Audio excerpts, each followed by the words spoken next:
भाषा, साहित्य र संस्कृतिको साझा चौतारी। क्यापिटल एफएम 92.4 मेगाहर्ट्जमा कार्यक्रम सिर्जनाको डबली।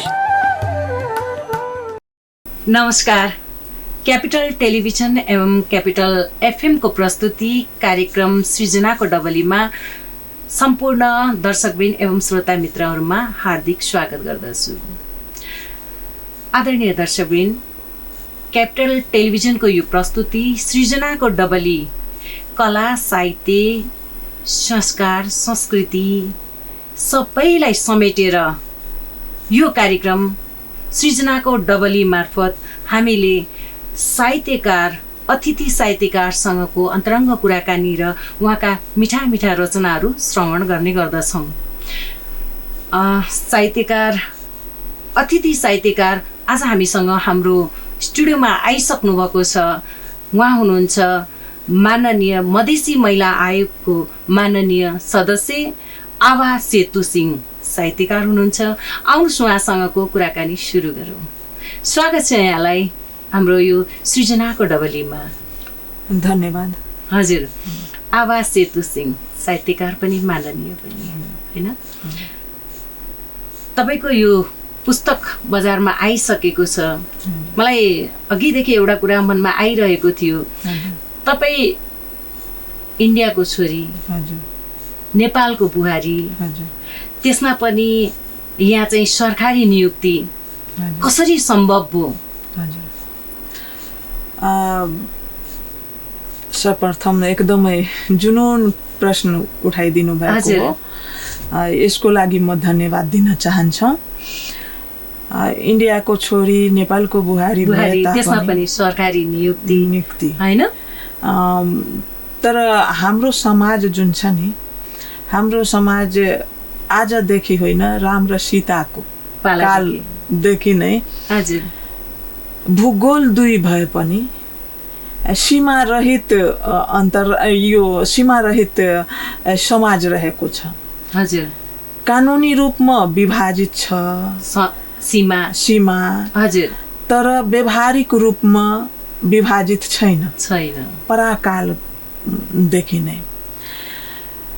त्यसै अन्तर्गत मेरो बिहे, अब तपाईँ भनिसक्नुभयो, म इन्डियामा जन्मेर नेपालको बुहारी बनेर आएँ। किनभने हाम्रो सनातन हिन्दू धर्ममा समाजले विवाह गर्छ, परिवारले विवाह गर्छ, आफै गर्दैन।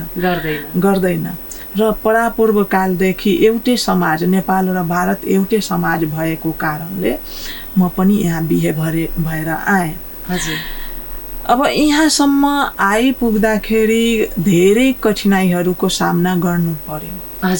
किनभने जति भने पनि कानुनी रूपमा त हामी बारिएका छौँ। नेपाल र भारत बारिएको छ। अनि त्यसपछि नेपालभित्र पनि हुन त विविधतामा एकता राम्रो भनिन्छ। र यहाँ नेपालको सुन्दरता नै विविधतामा एकता हो भन्नु पर्दाखेरि। तर पनि कता कता मानवीय एउटा जुन गुण हुन्छ, त्यो मानवीय गुण अन्तर्गत सङ्घर्ष गर्नु पर्यो। मधेस मुल्ककी बुहारी, मधेस मुल्कको छोरी, सरी, नेपालमा मधेस मुल्कमा आएर बुहारी। हजुर, एकदमै। एउटा त सङ्घर्षको पहिलो चरण के भयो, म भारतको छोरी, अर्का देशको छोरी, त्यहाँ माथि पनि मधेस बुहारी। कति सङ्घर्ष हो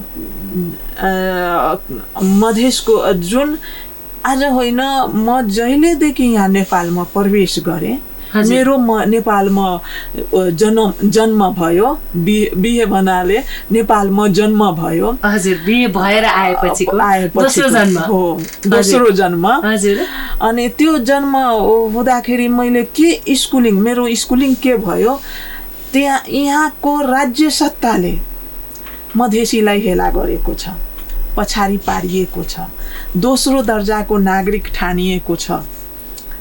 एउटा मलाई मानस पटलमा त्यो पनि आएको छ। अर्को कुरा भाषाको पनि मलाई त्रुटि अलिकति समस्या भयो। म इन्डियामा हुँदाखेरि मेरो माइती भन्छ नि जन्म भाषा, माइती भाषा बज्जिका, मातृक भाषा, अनि त्यसपछि पढाइ लेखाइ काम कारबाहीको भाषा हिन्दी।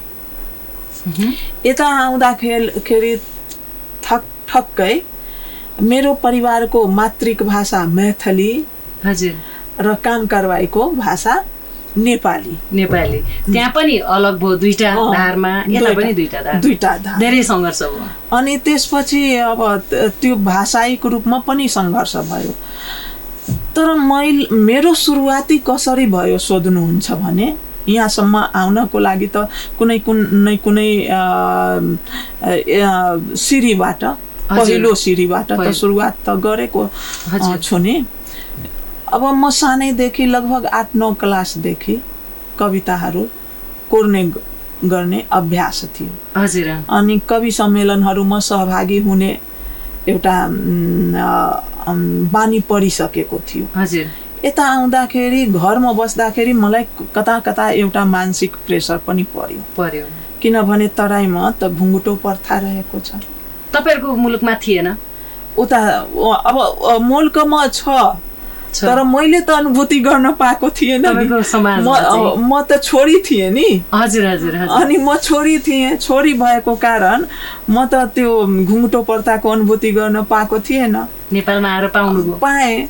अनि पाउँदा त्यहाँ दुईटा बाध्यता भयो, एउटा घुङ्गुटो प्रथा, अर्को दुईटा समाज जहाँ मेरो माइती पक्षको भन्छ नि एउटा कौवा पनि भेटेको थिएन। अनि आफ्नो मनमा लागेको कुराहरू कोसँग सेयर गर्ने त त्यो मान्छे पनि भेटाइएन।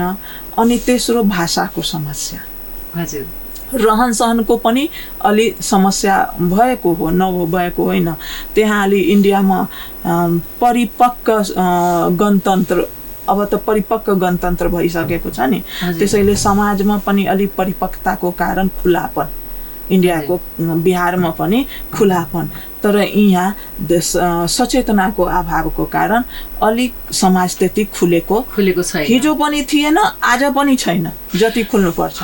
रह्यो कुरा अब परिपक्वता अथवा समाज खुल्न सकेन, त्यसैको लागि त राजनीति नियुक्ति पाएर तपाईँ आयोगमा हुनुहुन्छ त हो। त्यही यहाँसम्म आइपर्दाखेरि अब मलाई कता न कता एकदमै बन्धनमा परेको अनुभूति भयो।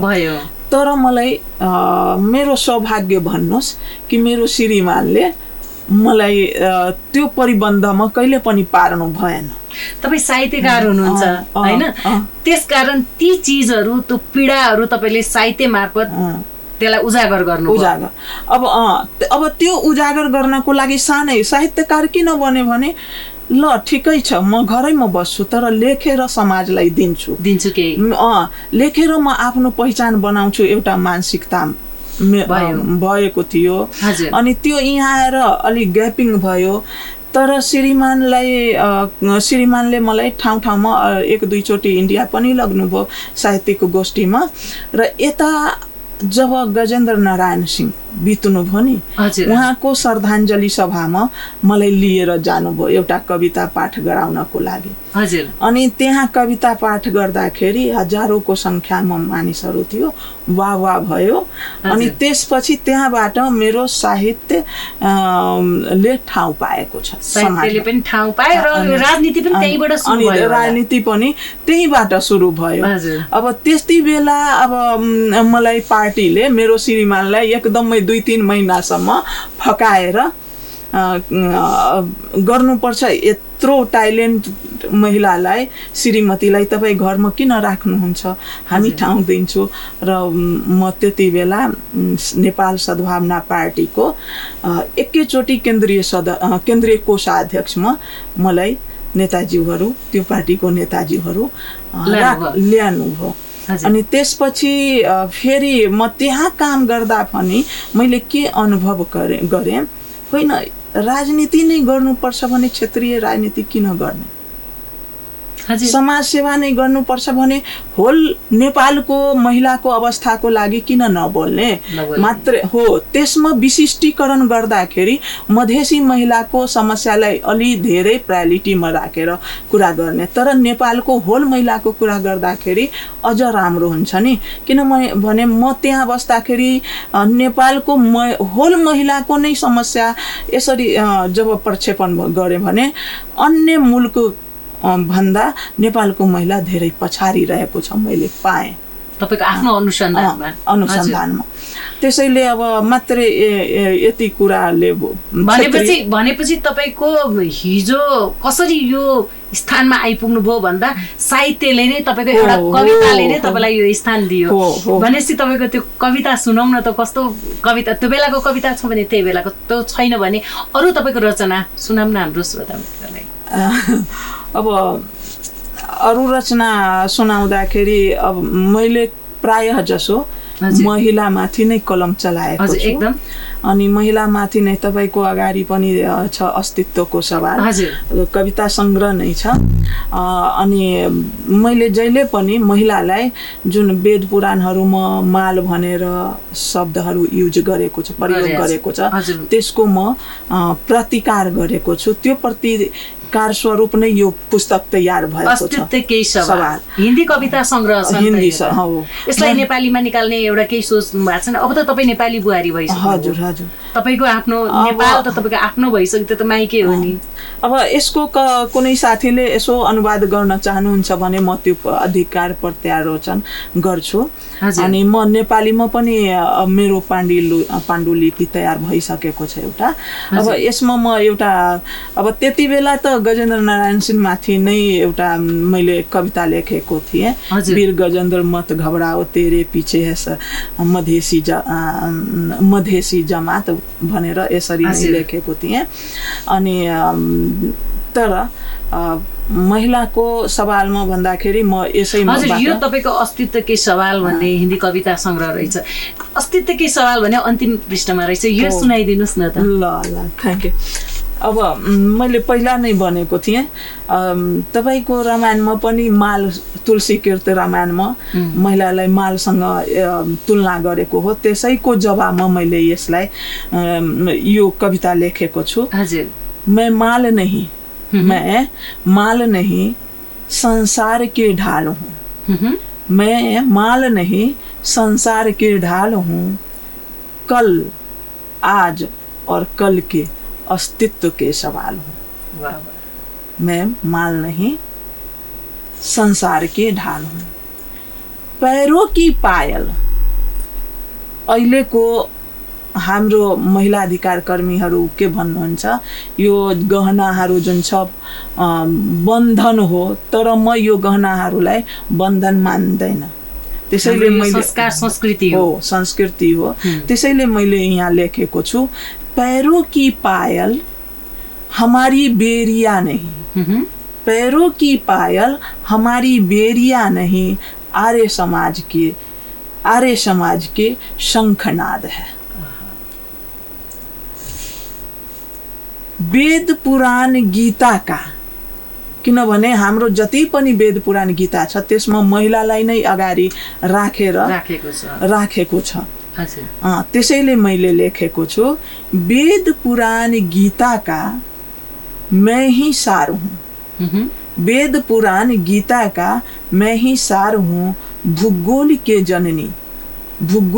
जननी रचनाओं में अलंकार हूँ, मैं माल नहीं संसार के ढाल। विरह में वेदना, पुरुष कहिले पनि आँखाबाट आँसु झार्दैन, तर संवेदना पनि महिला नै प्रकट गर्छिन्। त्यसैले मैले लेखेको छु, विरह में वेदना रण में चण्डी, विरह में वेदना रण में चण्डी, किनभने पुरुषहरू पनि रणमा जाँदाखेरि भगवतीलाई ढोकेर जान्छन्। त्यसैले मैले लेखेको छु, विरह में वेदना रण में चण्डी, संस्कृति में सावित्री सीता, संस्कृति में सावित्री सीता, रस में श्रृंगार हूँ, मैं माल नहीं संसार के ढाल। कति राम्रो यसमा सम्पूर्ण समेटेको छ। जसले वस्तु मान्छ महिलालाई, जसले वस्तु मानेर प्रयोग गर्न खोज्छ त्यसको लागि यो पुरा आएको छ। एकदम राम्रो छ तपाईँको यो रचना। अनि आवाजी तपाईँ हाइकु त मैले सुनेको हो, तपाईँ फाइकु कि फाइका के भन्ने पनि सुनाउनुहुन्छ यसरी महफिलमा गएको बेलामा, त्यसको बारेमा नि बताइदिनुहोस् न। फाइकु हाइकु को ठक्कै अपोजिट भन्नुहोस् न। कसरी जन्मे यो फाइकु भनेको चाहिँ के? अब यो फाइकु को व्याकरण भन्ने हो 3 लाइनको हो। हजुर। पहिलो 4 शब्दको पहिलो लाइन, दोस्रो लाइन तपाईँको 3 शब्दको र तेस्रो लाइन 2 शब्दको। फाइकु भन्नाले जे माथि जे लेखे पनि या जे मैले गरेको छु, सोचेको छु, बुझेको छु सबैलाई तिम्रो लागि अर्थात् तपाईँको लागि हो। समर्पण भाव रहेछ। र यसको उत्पत्ति भन्ने हो भने हरिद्वारको अमन त्यागी साहित्यकार हुनुहुन्छ। उहाँ हिन्दीमा सुरु गर्नुभयो। यसको व्याकरण बनाउने अमन त्यागीजीले नै गर्नुभएको हो। र उहाँसँग मेरो फेसबुकमा भेट भयो। फेसबुकमा भेट हुँदाखेरि साहित्यकारसँग साहित्यिक कुराकानी संवाद भयो। संवाद पछि मैले सोधेँ यसको व्याकरण के र कसरी रचना गर्ने। मलाई त राम्रो लागेको छ एकदमै सट्ट 3 लाइनमा। अनि 4 3 7 भयो र 2 9 शब्दमा पुरा आएको छ। अनि उहाँले सिकाउनु भयो। अनि नेपालमा मलाई लाग्छ म बाहेक अरू कसैले यसको अभ्यास गरेको छैन। तपाईको बुझाइमा छैन न छ कि अन्त त्यो चाहिँ थाहा भएन तर तपाईको बुझाइमा चाहिँ छैन जस्तो मलाई लागेको हो। किनभने कुनै पनि महफिलमा जाँदाखेरि 1-2-4 वटा फाइकु प्रस्तुत गर्दाखेरि सबै व्याकरण बुझ्न खोज्नुहुन्छ। म भन्दा एकदमै सिनियर, एकदमै विद्वान। अब उहाँहरूको अगाडि त म एकदमै जुनियर सिकारु साहित्यकार छु नि। तर उहाँहरू पनि सोध्नुहुन्छ यसको व्याकरण के छ भनेर। मलाई त्यस्तै लागेको हो कि एकचोटि त तपाईको फाइकु सुनौँ न। ठिक छ, म 5 वटा फाइकु अहिले म तपाईलाई सुनाउँछु। तर नेपाली अलिक कमजोर रहेछ है।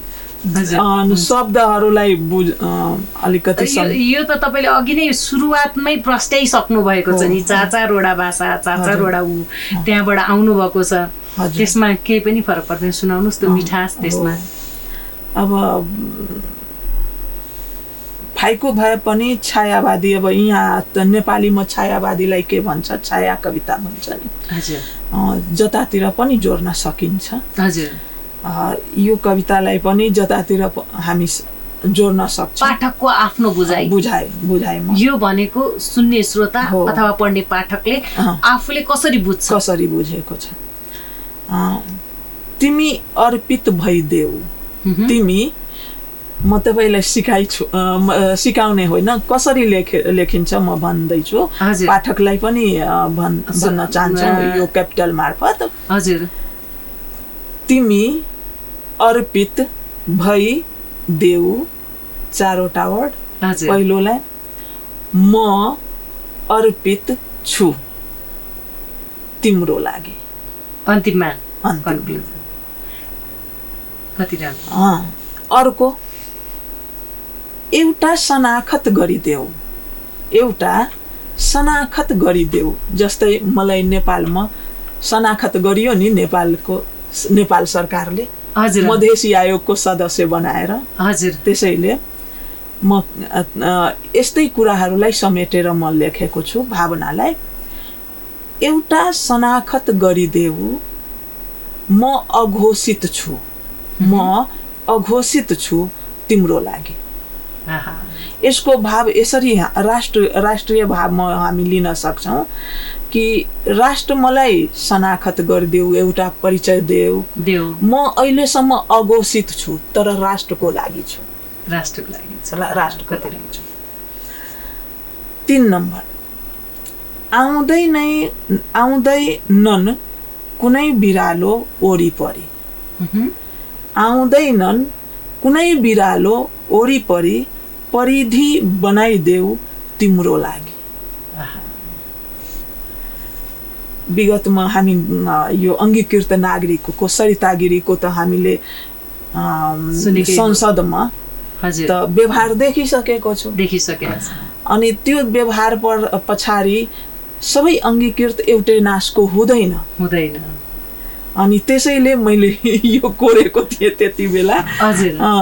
आउँदैनन् कुनै बिरालो वरिपरि, म कुनै पनि बाहरी शक्तिसँग मेरो अगाडि पछाडि आउँदैन, मलाई कन्भिन्स गर्न सकिँदैन। यो प्रतिबद्धता राष्ट्रप्रति। त्यो पनि अर्को कुरो, मबाट कुनै पनि गलत हुँदैन, विश्वास गर, म यसैमा समर्पित छु, हैन त? आउँदैनन् कुनै बिरालो वरिपरि, परिधि बनाइदेऊ तिम्रो लागि।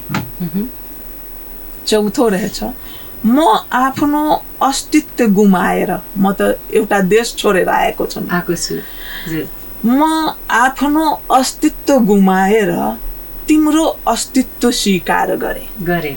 म आफ्नो अस्तित्व गुमाएर तिम्रो अस्तित्व स्वीकार गरे तिम्रो लागि।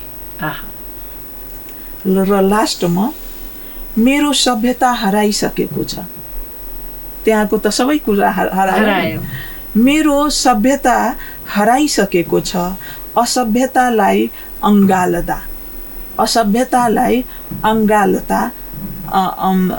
अँगाल्दा तिम्रो लागि। त्यहाँको सभ्यता हरायो, तर यताको सभ्यता अँगाल्दा, यहाँको सभ्यता अँगाल्दा त्यहाँको सभ्यता हरायो। त्यो कसको लागि? तिम्रो लागि। कति राम्रो! यो वास्तवमा फाइकु राम्रो रहेछ, मिठास रहेछ, बुझ्न पनि सजिलो, आनन्द पनि आउने, अनि एकदमै थोरै शब्दमा धेरै कुराहरू राख्न पाइन्छ, सिम्बोलिक। हजुर। अब अर्को पनि एउटा रचना सुनाउँ न यहाँको। अब अर्को रचना म नेपालीमा फेरि सुनाइदिन्छु है।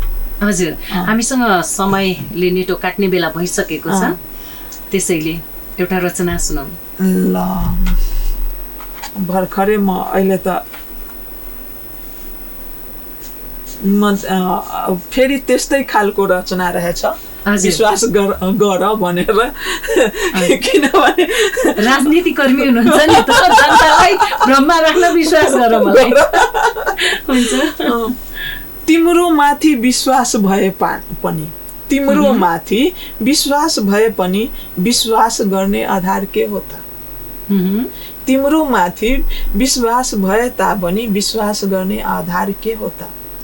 तिमीसँगै हिँड्छु प्रस्ताव, तिमीसँगै हिँड्छु प्रस्ताव, तिमीले ल्याएको होइन।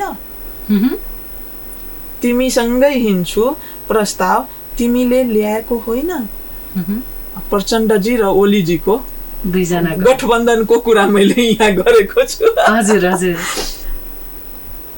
जे गर्छु तिम्रो लागि गर्छु, जे गर्छु तिम्रो लागि गर्छु, सम्झौता गरेर सँगै हिँडेको होइन। जे गर्छु तिम्रै लागि गर्छु, सम्झौता गरेर हिँडेको होइन। तिम्रो माथि विश्वास भए पनि विश्वास गर्ने आधार के हो? तर अस्तित्वमा आएपछि सधैँ बाचाबाट पछाडि पर्ने, सधैँ बाचाबाट पछाडि पर्ने, म उता होइन यता छु, म उता होइन यता छु भन्दै हिँड्दै पोस्टर टाँसेको होइन। तर पनि भन्छौ विश्वास गर, विश्वास गर्ने आधार के हो त? त्यति मात्रै कहाँ हो प्रिय, त्यति मात्रै कहाँ हो प्रिय? हरेक सभामा मलाई तिरस्कार, मेरो पाखुरा काटेर अरू म टाँसेर, मेरो पाखुरा काटेर अरू म टाँसेर। अहिले जुन प्रधानमन्त्रीजी हुनुहुन्छ, हजुर हजुर, मेरो पाखुरा काटेर अरू म टाँसेर, अरूको पिठो थपथपाएको होइन, आफ्नो अस्तित्वलाई गुमाएर सह अस्तित्व स्वीकार गरेको होइन। अनि तिमी माथि कसैले विश्वास गर्ने विश्वासको आधार के हो त? तर पनि भन्छौ म माथि विश्वास गर, विश्वास गर्ने आधार के हो त? आहा, एउटा स्रष्टाले राजनीतिलाई यति मिठो दिनुभएको छ। तपाईँ राजनीति नियुक्ति चाहिँ केबाट पाउनुभएको? कुन पार्टीबाट पाउनुभएको?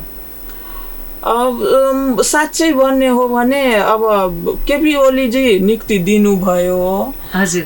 तर केपी म नियुक्ति पाउनुभन्दा अगाडि या पछाडि अहिले म त्यो पार्टीको सदस्यता लिएको छैन। तर त्यो पार्टीको जुन एउटा सिद्धान्त छ, उत्पीडित, उपेक्षित, पछाडि परिएका वर्गलाई प्रोत्साहन गर्ने, त्यो सिद्धान्त म हिजो पनि अँगालेको थिएँ र त्यो सिद्धान्त अँगाल्न भोलि पनि म प्रष्ट छु। र आज आयोगमा बस्दा पनि त्यही सिद्धान्तलाई अँगालेर म मधेसी समुदायलाई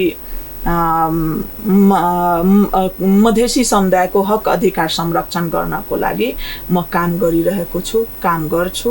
तर त्यो सिद्धान्तको प्रतिपादन कसले गरेको हो भने नेकपा एमाले गरेको हो। अनि के कुन भण्डारीले, म त राजनीतिमा थिएँ, मदन भण्डारी राजनीतिमा छैन, त्यसैले मलाई त्यति याद छैन नेताहरूको बारेमा। उहाँले प्रतिपादन गर्नुभयो, मलाई त्यो सिद्धान्त मन पर्यो र हिजो अन्जानमा त्यो सिद्धान्तमा केन्द्रित भएर काम गरेको थिएँ। अब जानेर बुझेर पढेर अब यसलाई साथ दिन्छु त। हजुर, यहाँको राजनीति कुरा पनि यो बिल्कुलै साहित्य कार्यक्रम हो, तर पनि अब तपाईँ राजनीति कर्मी भएको हुनाले थोरैकै हामीले यसमा मिसायौँ र राजनीति एउटा तपाईँले मिठो यो व्यङ्ग्य पनि दिनुभयो, एकदम खुसी लाग्यो। थोरैकै स्रष्टा, सबभन्दा पहिला त तपाईँ स्रष्टा हो, साहित्यकार हो। साहित्यकारले भएरै तपाईँ यो सृजनाको डबली कार्यक्रममा आउनुभएको हो। एउटा स्रष्टामा बिर्सिनै नसकिने घटनाहरू हुन्छ नि, जस्तो त्यो घटनाले आफूलाई बार बार कोचिरहन्छ अथवा सम्झिन मन लाग्छ, रमाइलो घटना, आनन्द आउँछ त्यो सम्झिँदा, त्यस्तै केही छ तपाईँको जीवनमा? अब रमाइलो आनन्द मैले फेरि पुनः भने, मेरो नेपालमा पहिचान स्रष्टाकोबाटै सुरु भयो। मैले अघि नै भनिसकेँ, जब गजेन्द्र बाबु स्वर्गवास हुनुभयो भने उहाँको श्रद्धाञ्जली सभामा मैले एउटा श्रद्धाञ्जली कविता प्रस्तुत गरेको थिएँ र त्यहाँबाट म यहाँसम्म पहिचान सुरु भयो भने म त्यही कुरालाई सम्झेर स्मरण गर्न चाहन्छु। र अब स्रष्टामा जस्तो यो खुसीको क्षण त भयो, जीवनमा घटेका घटना दुखित क्षणहरू पनि त छन् नि, त्यस्तो के सम्झिन लायकको? खुसी र दुख दुवै एकैचोटि महसुस म कति बेला गरेँ, जति बेला मेरो यो अस्तित्वको सवाल प्रकाशन भयो, विमोचन भयो। म किन दुखी पनि भएँ, खुसी पनि भएँ, त्यही दुखको पनि छन् म मान्छु। लगभग 35 वर्षदेखि म रचना गर्दै थिएँ, तर मेरो रचना जनसमक्षसम्म पुगेको थिएन, सार्वजनिक भएको थिएन एकमुष्टमा। र यो जब सार्वजनिक भयो भने मलाई कता कता एउटा प्रसूति पीडा भन्छ नि, प्रसूति पीडा महसुस भएको थियो। एकदमै हो, हजुर, महसुस भएको थियो। सन्तान भन्दा नि प्रिय भन्छ। हो, सन्तान भन्दा स्रष्टाको लागि उसको कृति हो, कृति। त्यसैले म त्यही क्षणलाई खुसी दुखी सबै म महसुस गर्छु। हजुर, दुखी चाहिँ के मानेमा? मतलब यो जन्माउनेमा कि यो सार्वजनिकरण गर्दाखेरि कि कस्तो के? सार्वजनिकरण गर्दाखेरि यत्रो दिनदेखि मैले लेखेँ। म प्रकाशन गर्न सक्ने लगभग 15-20 कृति आउँछ, त्यति मसँग पाण्डुलिपि छ। तर अहिलेसम्म सार्वजनिक भएन र त्यसको पछाडि अब हामी सबै थाहा छ साहित्यकार अर्थको हिसाबले गरिब हुन्छ र मनको धनी हुन्छ र यो प्रकाशनमा पनि कुनै अभूतपूर्ण व्यक्ति नै मलाई सहयोग गरेको कारण म प्रकाशन गर्न सकेँ। त्यसैले त्यो व्यक्ति नभइदिन्थ्यो भने मलाई सहयोग गर्ने आज पनि यो कविता यो सङ्ग्रह यसरी तपाईको सार्वजनिक हुनेवाला सन्तानको रूपमा जन्मिने थिएन। पाण्डुलिपि गर्भभित्रै रहन्थ्यो। हजुर, जुन स्रष्टाले अथवा जुन महानुभावले तपाईँलाई साथ दिएर आज यो तपाईँको सन्तानलाई बाहिर ल्याइदिनु भयो, उहाँलाई धेरै धेरै धन्यवाद। आवाजी, हामीलाई अरू पनि कुराकानी त बाँकी नै थियो, कति मिठा गफहरू पनि भइरहेका थिए, हामीले फाइकु पनि सिक्यौँ, के हो भन्ने कुरा पनि थाहा भयो होइन। हुँदाहुँदै पनि समय के गर्नु, समयले हामीलाई बाँधिसकेको छ, समय अनुसारले नै चल्नुपर्छ। त्यसैले समय सकिसकेको कारणले आज हामी नचाहँदै पनि यहाँबाट बिदा हुनै पर्छ। यहाँसम्म आइदिनु भयो, आफ्नो यो मिठो रचना सुनाउनु भयो, अनुभव सुनाउनु भयो, यहाँलाई धेरै धेरै धन्यवाद। तपाईँलाई पनि र क्यापिटल परिवारलाई पनि धेरै धेरै धन्यवाद। यो टेलिभिजनबाट आम जनतासम्म साहित्यिक कुराकानी यो मेरो पहिलो रहेछ। त्यसैको लागि म तपाईँ र क्यापिटल परिवार र राजनजीलाई एकदमै मुरी धन्यवाद दिन चाहन्छौँ। जनता समक्ष मेरो कविताको भावहरू र मेरो व्यक्तिगत पहिचान सार्वजनिक गरिदिनु भयो, त्यसको लागि धन्यवाद। हस्त धन्यवाद। आदरणीय दर्शकबिन, आजको यो कुराकानी कस्तो लाग्यो अवश्य पनि प्रतिक्रिया दिनुहोला। हाम्रो यो कार्यक्रम क्यापिटल टेलिभिजन, क्यापिटल एफएम लगायत सिएमजी ग्रुप मार्फत हामी एकैपटक प्रसारण गर्नेछौँ। हेरेर सुनेर पढेर यहाँहरूले अवश्य प्रतिक्रिया दिनुहुनेछ भन्ने आशा गर्दै म पनि यहाँहरूबाट छुट्टिन्छु। हस्त, जय साहित्य। भाषा, साहित्य र संस्कृतिको साझा चौतारी क्यापिटल एफएम 92.4 मेगाहर्ट्जमा कार्यक्रम सिर्जनाको डबली।